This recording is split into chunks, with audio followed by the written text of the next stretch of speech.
پھر ایک ڈریم میں یعنی اللہ نے مجھے یہ بھی سمجھایا کہ جو ہم موویز دیکھتے ہیں تو موویز میں ہم دیکھتے ہیں کہ وہ ہم تو زیادہ تر انڈین موویز ہی دیکھتے ہیں، تو اس میں ہر تقریباً مووی میں وہ ایک باطل خدا دکھاتے ہیں شروع میں، اور اندر بھی وہ باطل خدا کی وہ چیزیں دکھاتے ہیں کہ ہیرو ناکام ہو رہا تھا اور باطل خدا نے اس کی مدد کی اور وہ کامیاب ہو گیا۔ اور یہ پھر ہم موویز اپنے رشتہ داروں دوستوں کو بتاتے ہیں کہ آپ بھی دیکھیں بڑی اچھی یہ مووی ہے۔ تو یعنی ہم یہ مووی دیکھ کے نا شرک کرتے ہیں،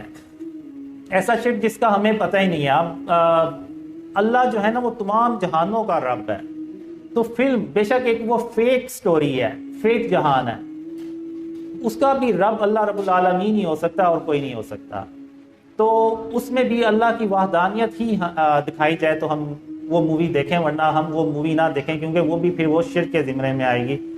کیونکہ ہم جب اب شروع میں میں بھی بات کرتا تھا تو وہ کہتے ہیں ہم نے دیکھی ہے، ہم نے یقین تھوڑی کیا کہ وہ ہم اس کے باطل خدا پہ ہم نے یقین تھوڑی کر لیا۔ یقین نہیں کیا تو پھر ہم دوسروں کو کیوں کنوینس کرتے ہیں کہ آپ بھی دیکھیں یہ بھی اچھی مووی ہے۔ تو ہم زبان سے کہہ دیتے ہیں لیکن دل اور دماغ سے نہیں مانتے۔ تو شرک جو ہے نا وہ صرف ہم نے زبان سے یہ اقرار نہیں کرنا کہ اللہ کا کوئی شریک نہیں ہے، بلکہ ہم نے جو اپنے عمل سے بھی یہ بات اللہ کو پروف کرنی ہے کہ ہم عملی طور پہ بھی شرک اور اس کی اقسام سے اپنے آپ کو بچاتے ہیں۔ ان کو اپنے ہاتھوں سے توڑا اور سارے صحابہ کرام کے سامنے توڑا،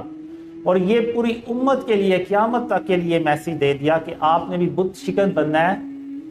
بتوں کو ان کو اپنے گھروں میں اپنے علاقوں میں نہیں سجانا۔ لیکن آج ہم نے خاتم النبیین محمد صلی اللہ علیہ وسلم کی اس سنت کو چھوڑ دیا، اس عمل کو چھوڑ دیا، اور وہی چیزیں ہم نے اپنے گھروں میں سجا لی ہیں۔ اب آپ اگر دیکھیں تو جو ڈیکوریشن پیسز ہمارے گھروں میں پڑے ہوئے ہیں اور وہ جو بت خانہ کعبہ میں پڑے ہوئے تھے ان میں اور ان میں کوئی فرق نہیں ہے، صرف شکلوں کا فرق ہے، تو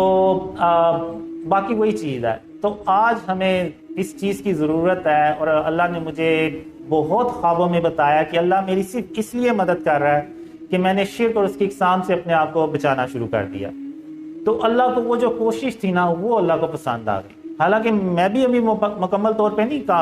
قابو پا سکا۔ آپ کو پتہ ہے ہم روز چیزیں لے کے آتے ہیں، اس پہ تصویریں بنی ہوتی ہیں، اس کو یعنی ایک کنٹینیوسلی ایک پروسیجر ہے جو کرنا پڑتا ہے کہ اس کو ختم کرنا پڑتا ہے، تلف کرنا پڑتا ہے۔ ایون اسلامک کنٹری میں بھی یہ جو ہے نا اتنا مشکل ہے ہمارے لیے کہ شرک اور اس کی اقسام سے اپنے آپ کو بچائیں۔